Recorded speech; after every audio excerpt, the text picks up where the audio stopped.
your field? Man, so I think the biggest thing about training people just in general is about building a relationship.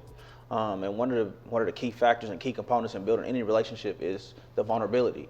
And so that's one thing that I focus on early is finding ways to allow my clients to first of all see that I'm willing to be vulnerable with them and understand that I'll nurture their vulnerability. So that way they don't have to feel like I'm coming in and I'm judging them based off of where they are.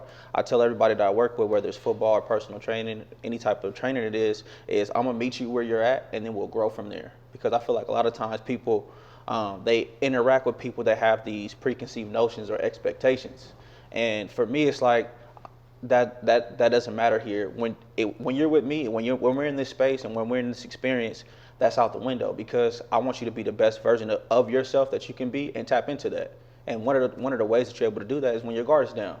But a lot of people don't feel like their guard can be down. So when you're able to tap into that with a client or a person or even a kid, and you actually see them for who they are, and you're not like, hey, I see you for who you are, and that's not acceptable, but you're like, I see you for where you are. You may not be where you want to be, but let's work to get there. That's when people are more, they're more inclined to, open up and be daring and try new things and, really go after whatever they want it is, passionately with everything they got.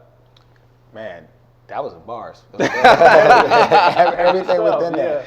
Yeah, man. And I think even not really transition, but I think one of the things you talk about, especially within the Black community and men in general, is just not showing that vulnerability. A lot of times vulnerability is shown as a sign of weakness when it really is kind of how you help and build them up. It's a sign of strength. I got to tap into you and not even break you down is a bad term, but just really, if you can let me in, then I can build you up and I can help you be great as well by letting me in as well. How do you guys kind of feel, and I'll kind of go back to you, Rashad, in terms of the vulnerability you just have in terms of Black men? Like, is there a time in your life where you had to, overcome being vulnerable and it kind of took you to the next level? Or is there a time like maybe somebody reached out to you, one of your followers on social media, it's like, hey man, what you did, what you shared, the content you created kind of helped me get through a tough space I might have been in as well?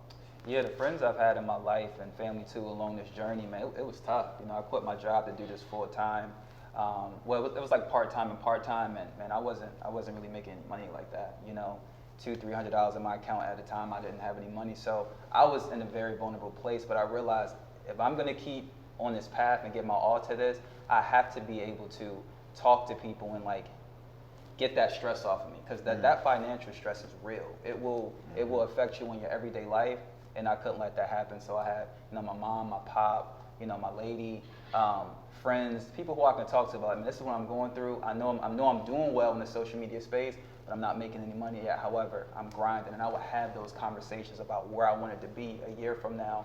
So I don't know how, but I have a lot of faith too. I always pray, but I realized that I needed to talk to people in order to get to where I'm at right now, or else mentally I wouldn't be able to push forward because I'm held back by pride. I don't have no money in my pocket, or I'm too old, or all these things. If you got a dream or belief, you got to get that out the way so you can stay on this path and make it happen.